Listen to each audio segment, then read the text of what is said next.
और चलिए middle east से इस वक्त एक और बड़ी खबर आ रही है। बहरीन में ईरान ने बड़ा ड्रोन अटैक किया है। जी हां, 5 स्टार होटल पर यह अटैक किया गया है। तो ईरान ने अब बहरीन को भी निशाना बनाया, जहां पर ईरान की तरफ से बड़ा ड्रोन अटैक किया गया है। 5 स्टार होटल पर अटैक किया है ड्रोन के जरिए से ईरान ने।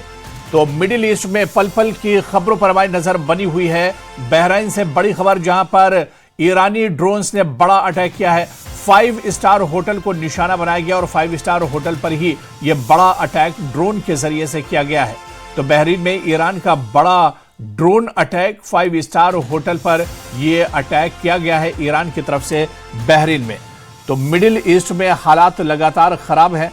और ये तस्वीर आप देखिए, दरअसल ये बहरीन की तस्वीर है, जहां पर ईरान के ड्रोन आकर गिरता है। और ये ड्रोन दरअसल बहरीन के एक 5 स्टार होटल पर आकर गिरता है। तो शुरुआती तौर पर कितने लोग इसमें मारे गए हैं, जख्मी हैं, ये जानकारी तो नहीं मिली है। लेकिन ड्रोन जैसे ही आकर टारगेट पर गिरता है, उसके बाद वहां पर धुआं ही धुआं उठता हुआ नजर आता है। तो ऐसे में बड़ी खबर, अब ईरान ने बहरीन को निशाना बनाया और बहरीन पर ड्रोन से अटैक ईरान ने किया है। और इसके अलावा आपको बता दें कि ये जो धमाका किया गया है, ये 5 स्टार होटल पर ड्रोन आकर गिरा है और उसके बाद ये बड़ा धमाका हुआ है।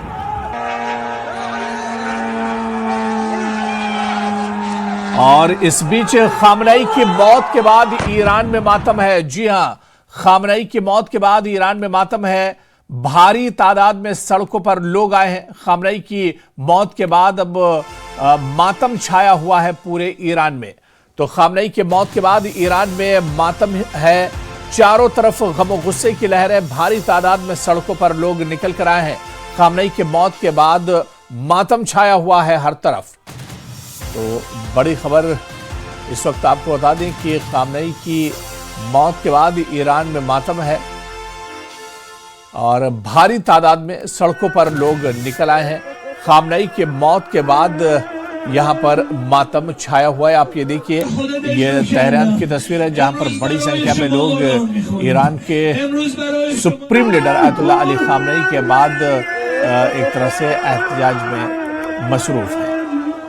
तो खामनेई की मौत के बाद ईरान में मातम है, भारी तादाद में सड़कों पर लोग निकल कर आए हैं। खामनेई की मौत के बाद मातम यानी गम और गुस्से का माहौल छाया हुआ है।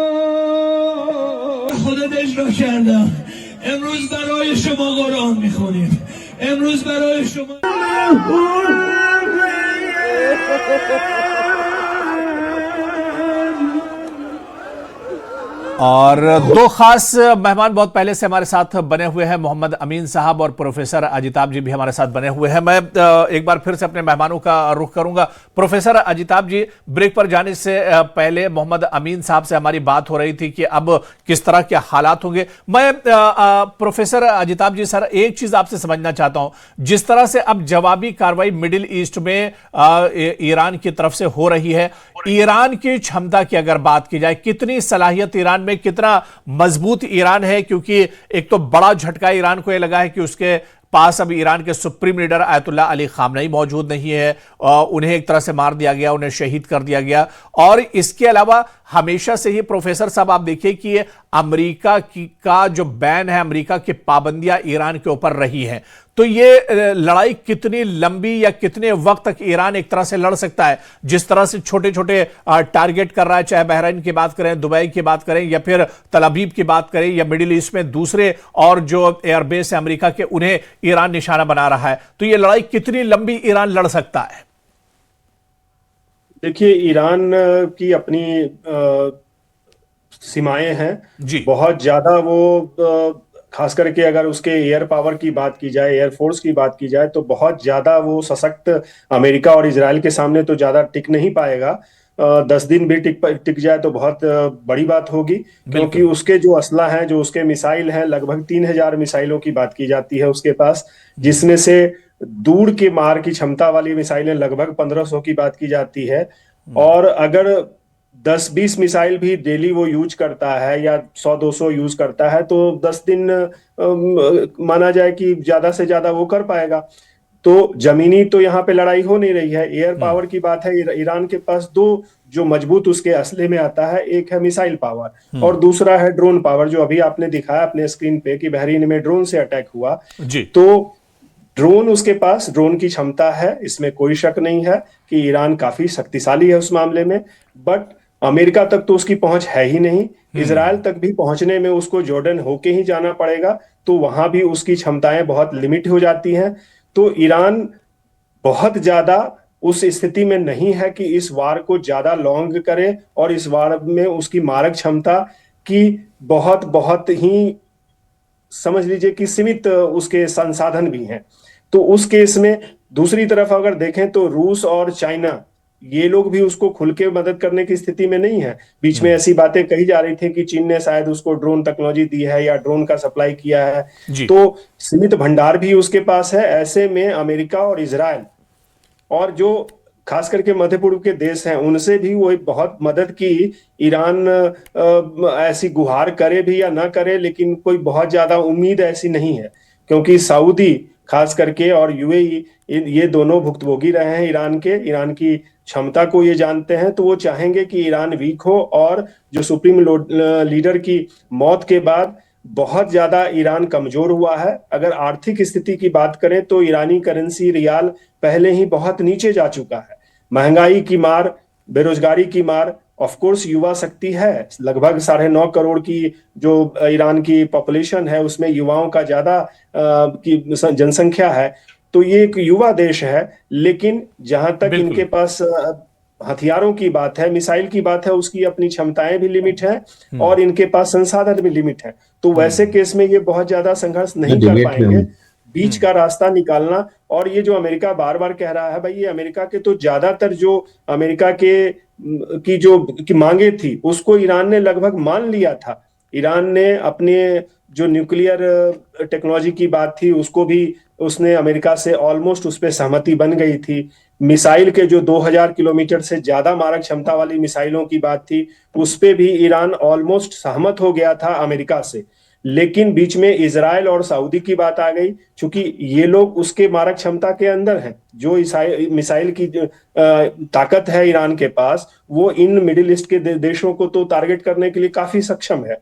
तो इन लोगों के हिसाब से अमेरिका ने इनफैक्ट जो ग्रीन सिग्नल दिया इस वार का, उसके पीछे यही कहा जा रहा है कि अमेरिका तो ऑलमोस्ट तैयार हो गया था ईरान की जो मांगे थी वो उसको मानने के बाद, लेकिन इजराइल और सऊदी के कहने पे ये वार को उसने आगे बढ़ाया, और ये परिणाम हमें देखने को मिल रहा है।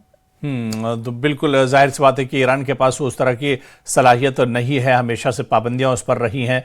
और दरअसल ईरान के supreme leader Ayatollah Ali Khamenei के बाद उनकी शहादत और मौत के बाद ये एक गुस्सा तो ज़रूर है, लेकिन ये लंबी लड़ाई एक तरह से ईरान नहीं लड़ सकता है। मैं मोहम्मद अमीन साहब आपके पास आना चाहूँगा। जो बात यहाँ पर प्रोफेसर साहब कह रहे थे कि ये लड़ाई बहुत दिनों तक नहीं चलेगी, और जो असल टारगेट था इजराइल और अमेरिका का, आयतुल्लाह अली खामनेई, उनका काम अब तमाम हो गया, उनकी शहादत हो गई और उन्हें मार दिया गया।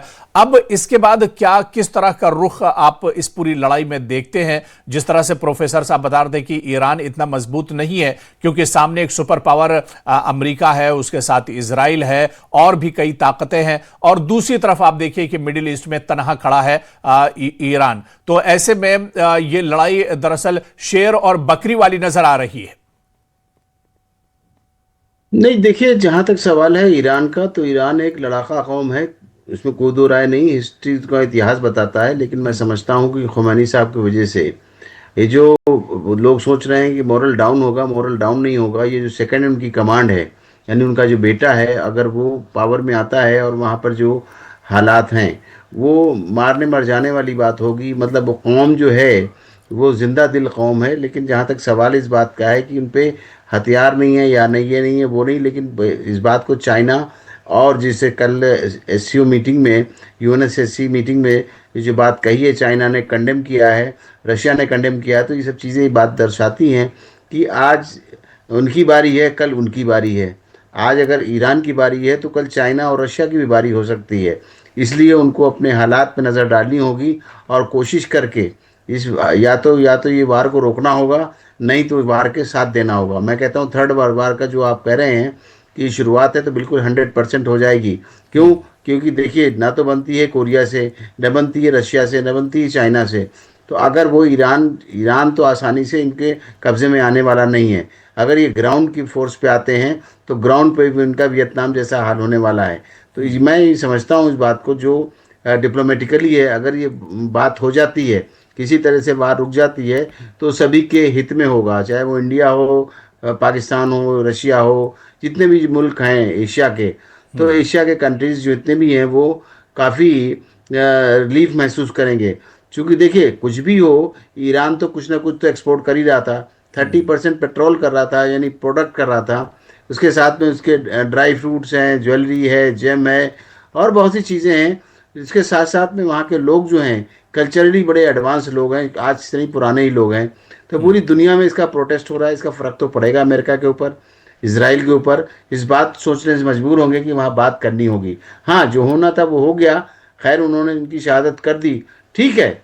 लेकिन मैं समझता हूँ कि जो उनके बेटे हैं वो अगर आते हैं सामने, और आना ही पड़ेगा उनको, आज नहीं तो कल तो उनका अनाउंसमेंट मैं समझता हूँ हो जाएगा।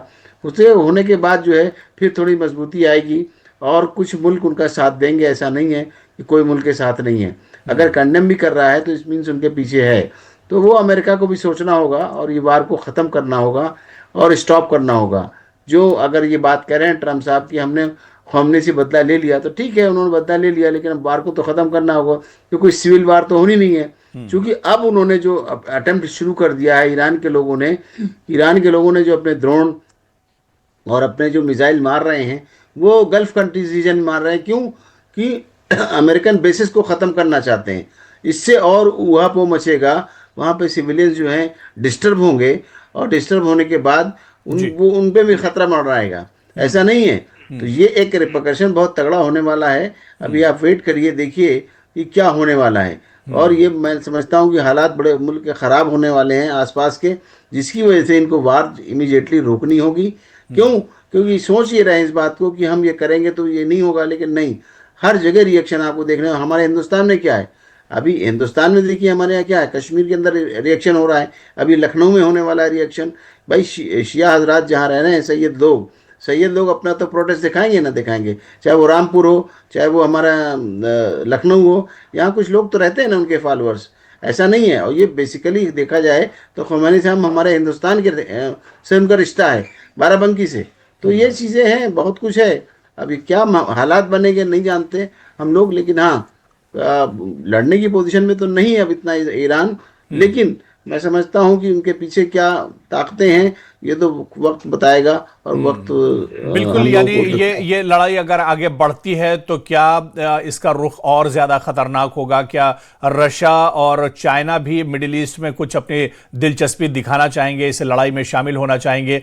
ये तमाम चीजें भी आगे चलकर एक तरह से बहुत देखने वाली, बहुत अहम होंगी कि आगे लड़ाई का रुख क्या है। और जिस तरह से अमीन साहब ने यहां पर कहा है, लखनऊ से जुड़ी हुई बड़ी खबर आ रही है, वो भी हम अपने दर्शकों तक पहुंचा दें कि लखनऊ में शिया पर्सनल बोर्ड ने ऐलान किया है कि आयतुल्लाह खामनई की मौत पर शोक का ऐलान लखनऊ में किया गया है। 3 दिन तक शोक का ऐलान किया है। आज रात लखनऊ में शोक सभा होगी, कैंडल मार्च निकाली जाएगी। शिया धर्मगुरु कल्बे जवाद ने बाकायदा इसकी जानकारी दी है। तो लखनऊ से बड़ी खबर आ रही है, जहां पर शिया पर्सनल बोर्ड ने बाकायदा ऐलान किया है कि आयतुल्लाह खामनई की मौत पर शोक का ऐलान किया गया है।